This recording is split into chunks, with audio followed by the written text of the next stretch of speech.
o maior provedor de infraestrutura de fibra ótica no Brasil. Quer dizer, uma meta bem ousada, né? Sem dúvida. A Oi encontrou a sua vocação, porque ela vem em transformação desde 97, né? Assim, ela encontrou a vocação dela, e como é que será alcançado esse objetivo?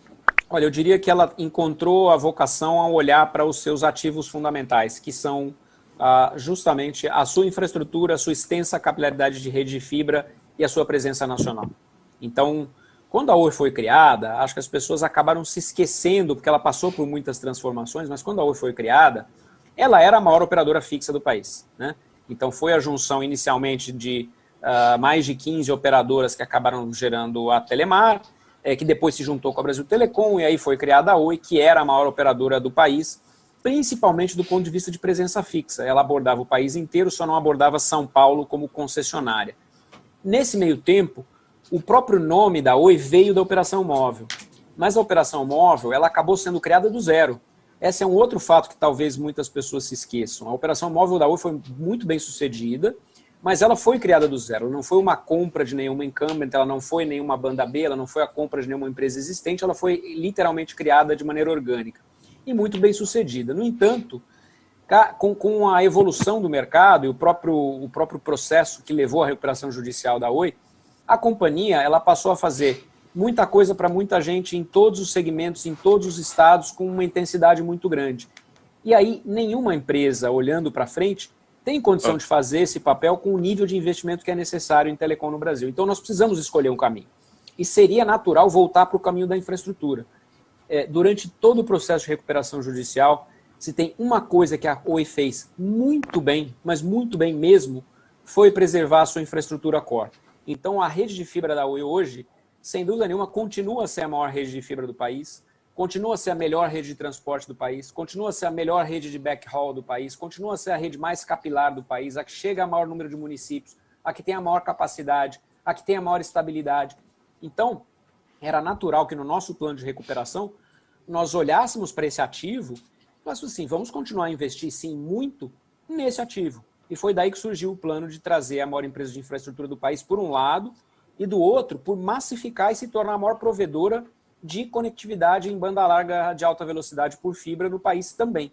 E hoje nós saímos do zero lá em final de 2018. Hoje nós estamos já chegando a mais de 1.700.000 usuários em fibra. Vamos terminar o ano com mais de 2 milhões. E o plano é um plano ousado, é um plano que olha para frente e chegar a mais de 7, 8, até mesmo 10 milhões de usuários em banda larga de fibra ótica, que seria o maior provedor de fibra disparado do país. Né? Excelente. Muito bom. Rodrigo, acho que até aproveitando esse gancho, né, que você falou da parte de fibra, né, a gente teve um crescimento bastante expressivo aí de novas contratações, de novos clientes que aconteceram nos últimos meses. Você consegue dizer para a gente que a Oi ela já conseguiu mudar de patamar, né, que isso pode se tornar algo recorrente, olhando para o futuro da companhia?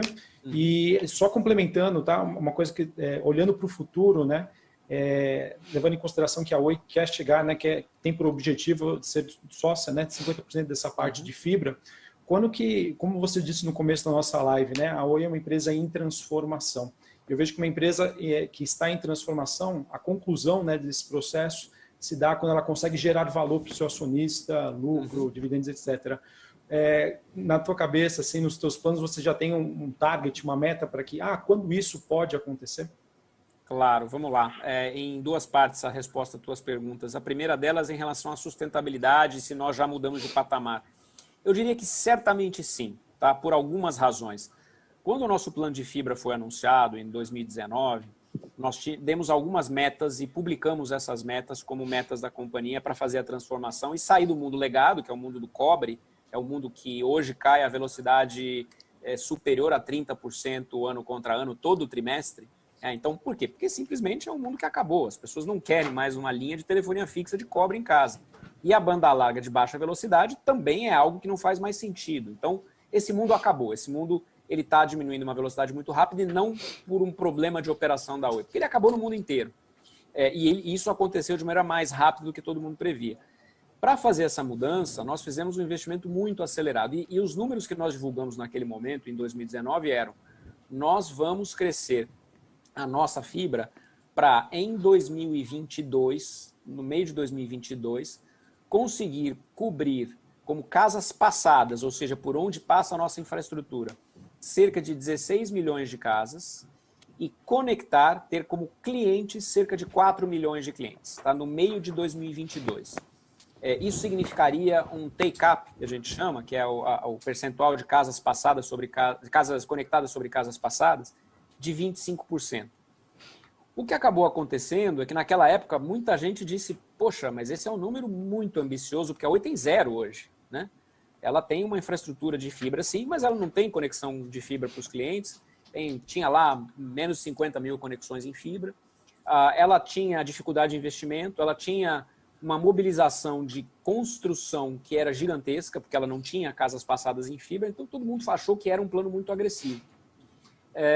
Fast forward para metade de 2020, tá? Um ano depois. O que acabou acontecendo? Não só nós estamos on track para chegar nesses números, mas nós vamos superar esses números. Então, muita gente dizia, poxa, mas para chegar a 16 milhões de casas passadas em 2022, vocês vão ter que construir aí quase 5 milhões de casas por ano. É um número muito grande, né? Hoje, a gente está construindo cerca de 400 mil casas mês, passando 400 mil casas mês. E a nossa capacidade de construção é maior do que essa. O plano da Infraco, ele até existe para poder aumentar a capacidade de investimento, para que a gente possa aumentar esse ritmo de construção de casas para ir para acima de 500 mil casas mês, que a gente chama de casas passadas. E isso está acontecendo em regime desde que nós anunciamos o plano. Nós fizemos um ramp-up de construção muito rápido e desde o segundo semestre de 2019, todo mês nós passamos cerca de 400 mil casas com fibra. É um número que nos leva a ser, com exceção da China, que eu brinco que é outro mundo, é o maior projeto de fibra do mundo. É o maior projeto de fibra do mundo. É maior do que qualquer projeto de fibra nos Estados Unidos, é maior do que qualquer projeto de fibra na Ásia, com exceção da China, é maior do que qualquer projeto de fibra na Europa. E a segunda métrica, que é a métrica de casas conectadas, ou seja, o quanto disso a gente está convertendo em clientes, também era uma métrica ambiciosa. Falei, poxa, mas para chegar em 25% de take-up em 3 anos, é uma meta ousada. O que aconteceu? Nós estamos chegando muito próximo do 25% já no final de 2020. Então, quase com 1 ano e meio de antecipação. Nós vamos terminar 2020 com mais de 2 milhões de casas passadas. Então, a gente espera terminar 2021 com praticamente o número que nós esperávamos para 2022. Então, realmente, o ritmo de venda, adoção, sucesso na instalação e conversão dessas casas passadas em casas conectadas está sendo gigantesco. Hoje nós estamos conectando mais de 100 mil casas mês. Ele começou com um ritmo que chegou rapidamente a 100 mil casas mês, hoje ele já passou de 100 mil casas mês, então a gente está conectando 120, 130 mil casas mês, vendendo quase 200 mil casas mês, aí sempre você tem um lagzinho entre instalação, tem algum índice de aproveitamento, mas para vocês terem uma ideia do que significa isso, quando nós olhamos os 10 maiores pequenos provedores de banda larga no país hoje, que são os provedores acima de 60 mil usuários mês, poucos deles têm mais do que 100 mil usuários. Óbvio que você tem alguns provedores regionais que têm 500 mil, 300 mil, mas poucos deles têm acima de 100 mil usuários. É como se levar a conectividade em fibra para a miríade de antenas, e que são antenas diferentes das antenas de 4G, elas não são torres, elas são antenas que a gente chama de small cells, que são colocadas em prédios, em postes, em imobiliário urbano, mas que vão precisar de uma capilaridade em fibra muito grande. Então isso existe, a gente vai complementar essa capilaridade fazendo um investimento adicional. Mas quando a gente vai para uma outra parte do país, então eu falo para cidades mais remotas, para cidades menores, ainda é necessário um investimento adicional para levar a fibra até essas cidades para habilitar o 5G. Então, lembrando, como sempre, o Brasil são vários Brasis, né? Então, a gente tem uma parte do país que está preparada do ponto de vista de infraestrutura, tem uma parte do país que está razoavelmente preparada, mas precisa de investimento adicional, e tem uma parte do país que precisa de bastante investimento.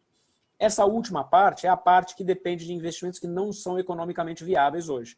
Eles precisam receber, seja estímulo a partir de fundos setoriais, como o FUST, seja projetos de estímulo a investimento em infraestrutura de longo prazo, com algum tipo de incentivo, mas na prática a gente tem uma parte do país sim que vai precisar de um pouco mais de investimento para levar o 5G. Porque do ponto de vista de 4G, o 4G, apesar de, obviamente, isso não significar uma performance ótima, o 4G consegue funcionar com, por exemplo, uma antena conectada com uma conexão de baixa velocidade, com 2 MB, com 10 MB. No 5G, isso é praticamente inviável, você inviabiliza a tecnologia. Não faz sentido você oferecer a tecnologia 5G com uma antena conectada a 2 megabits por segundo, né? Então, você precisa, sim, em alguns casos, principalmente fora das maiores cidades ou das cidades médias, um investimento adicional. Essa é uma das oportunidades que a gente acredita que exista também, uma vez que a nossa visão é ter uma rede neutra e que atende a todos os provedores de 5G. Se cada um dos provedores de 5G no futuro fosse fazer o seu investimento em fibra, provavelmente essa fibra seria inviável. Como nós estamos fazendo uma proposta de um modelo que implementa essa fibra e disponibiliza essa fibra para todos os provedores de 5G, aí existe para nós uma grande oportunidade, né? Em relação à tecnologia, esse é um assunto espinhoso, mas que precisa ser enfrentado. Hoje, muito se diz, mas a tecnologia chinesa compete com a americana. Na verdade, não existe uma tecnologia, entre aspas, americana por si só. Você tem 3 grandes provedores de tecnologia móvel no país, no mundo, um é finlandês, outro é chinês, e um é sueco. Então, obviamente, a finlandesa tem participação americana, mas a China, de fato, evoluiu muito em tecnologia ao longo dos últimos 10 anos e acabou se colocando numa posição de destaque, sim, em relação à tecnologia. Hoje, a região de Shenzhen, na China, é o equivalente ao Vale do Silício em relação à inovação tecnológica. Então, realmente, é um polo de tecnologia e eles acabaram fazendo um bom trabalho. E se transformaram rápido, né? Sim, se transformaram muito rápido. E não é por isso, e nenhuma outra razão senão essa, que eles acabaram tendo uma posição de destaque no mundo inteiro, com exceção do mercado norte-americano. E no Brasil, eles acabaram virando provedores de todas as operadoras. Então não é a Oi tem, ou a TIM não tem, ou a TIM tem, ou a Vivo não tem. Todo mundo tem a tecnologia chinesa. Então, do ponto de vista de escolhas para frente, obviamente que a posição de setor é uma posição de que quanto mais escolhas, melhor. Com todos os devidos cuidados em relação, obviamente, à privacidade, em relação à segurança cibernética, em relação a padrões. Existem até algumas ideias de criação de padrões chamados de Open RAN, que são tecnologias abertas, interoperáveis, que permitem façam com que você avalie melhor as regras de segurança, os protocolos e mecanismos de segurança da tecnologia, mas isso ainda está começando a ser discutido. No final do dia, a nossa recomendação seria uma recomendação de manutenção, de abertura de possibilidades, desde que observados determinados padrões de segurança, certificações, homologações, para evitar, obviamente, problemas. Agora, seria, sem dúvida nenhuma, mais difícil fazer esse caminho com um número menor de provedores. Planos para distribuição de dividendos? Bom, para a empresa gerar dividendo, ela primeiro precisa gerar caixa e gerar resultado, né? Então, nós temos aí, obviamente, um caminho para chegar nessa situação. O próprio plano de recuperação, ele impossibilita a distribuição de dividendos e não deveria ser diferente, ou seja, enquanto você não tiver a empresa saudável, tendo repago seus compromissos e gerando resultado operacional e resultado de caixa, seria inviável pensar em repagar dividendos. Então, ainda está alguns anos para frente. E outra pergunta frequente, planos para o Sudeste, principalmente para São Paulo? São Paulo é um estado interessante, porque ao mesmo tempo ele é um estado no qual nós estamos hoje, então não é que nós não estamos, nós não somos concessionários em São Paulo, então nós não temos a telefonia fixa em São Paulo. Mas é um estado no qual nós temos uma atuação bastante intensa com o nosso mercado empresarial, com a nossa Oi Soluções. É um mercado onde nós, obviamente, atuamos com a operação móvel, mas com a saída da operação móvel isso deixa de existir. Mas é um mercado, acima de tudo, onde nós temos infraestrutura. Tá? Até mesmo por conta das aquisições de passado, nós fizemos algumas aquisições de infraestruturas de fibra, uma por parte da Brasil Telecom, outra por parte da Telemar, e as duas acabaram se consolidando na nossa infraestrutura básica de fibra, que foram a Pegasus e a MetroRede, e as duas infraestruturas elas cobrem não só a cidade de São Paulo, mas boa parte do estado de São Paulo. Então nós temos infraestrutura de fibra em boa parte do estado de São Paulo. Nada impede que se pense em fazer uma exploração dessa infraestrutura